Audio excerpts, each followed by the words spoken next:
اعوذ باللہ من الشیطان الرجیم بسم اللہ الرحمن الرحیم الحمد للہ رب العالمین۔ حضرات السلام علیکم ورحمۃ اللہ وبرکاتہ۔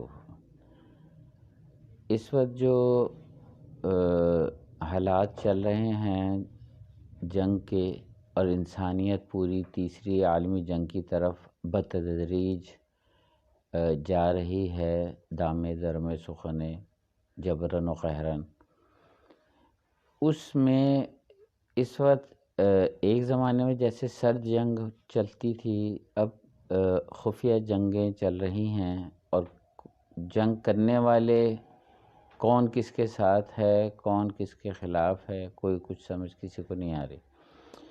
اور جو لڑنے والے ہیں اور جو مرنے والے ہیں، جو شہید ہو رہے ہیں، جو مار رہے ہیں، جو ختم، کوئی کسی کو کسی کا نہیں پتہ چل رہا۔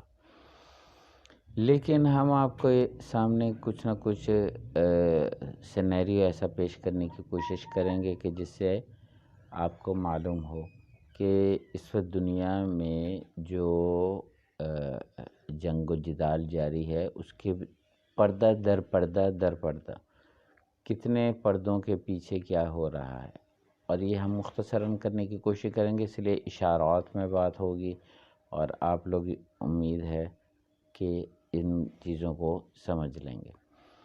ایسٹ انڈیا کمپنی پہلا پردہ، ایسٹ انڈیا کمپنی کے بعد تاج برطانیہ دوسرا پردہ، اس کے بعد امریکہ نے جنگ عظیم دوم کے بعد جس طرح چارج لیا اور جو ورلڈ آرڈر ایک نیا تشکیل دیا، تو وہ معاشرتی ورلڈ آرڈر تھا، وہ تیسرا پردہ۔ پھر اس کے بعد 1990 میں نیو ورلڈ آرڈر آیا اور اس کے بعد 5th جنریشن وارفیئر ہے۔ تو یہ 5 لیئرز ہیں جن میں کام ہو رہا ہے، اور یہ سارے کے سارے یورپین کر رہے ہیں، اور سب ایک دوسرے کے ساتھ پیچھے بس شفٹنگ ہو رہی ہے، ہینڈلرز آگے وہی ہیں اور پیچھے جو تھنک ٹینک ہیں وہ پیچھے شفٹ، پہلے ایسٹ انڈیا کمپنی سے شفٹ ہوا تاج برطانیہ، لیکن حقیقت میں تاج برطانیہ ہی ایسٹ انڈیا کمپنی کو کنٹرول کر رہا تھا۔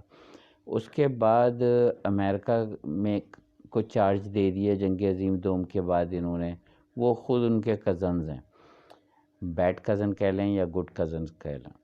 اس کے بعد انسانیت ساری امریکہ کے رحم و کرم پہ ہو گئی۔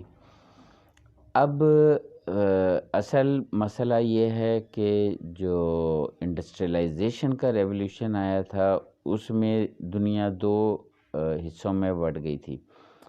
ایک تھا سرمایہ دارانہ نظام اور ایک تھا اشتراکی نظام، یعنی کیپٹلزم اور کمیونزم، یعنی ایک ہی چیز کے 2 رخ ہیں۔ تو اسلام تو توازن کا نام ہے، اسلام کسی ایک کی طرف نہیں ہے جھکاؤ رکھتا، تو اس لیے جو سرمایہ دار ہیں وہ صرف وہ آرگیومنٹ جمع کرتے ہیں جو سرمایہ دارانہ نظام کو اسلام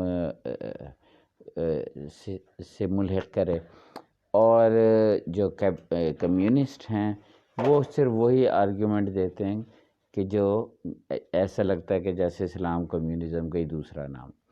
اسلام توازن کا نام ہے۔ اسلام نہ انفرادی ملکیت کی نفی کرتا ہے اور نہ ہی اسلام یہ کہتا ہے کہ تمام قومی اثاثہ جات جو ہیں وہ رہین منت کر دیں کیپٹلسٹ کے، کہ جو سرمایہ دار ہے وہ سب کے سر کے اوپر بیٹھ جائے، فرعون بن گیا۔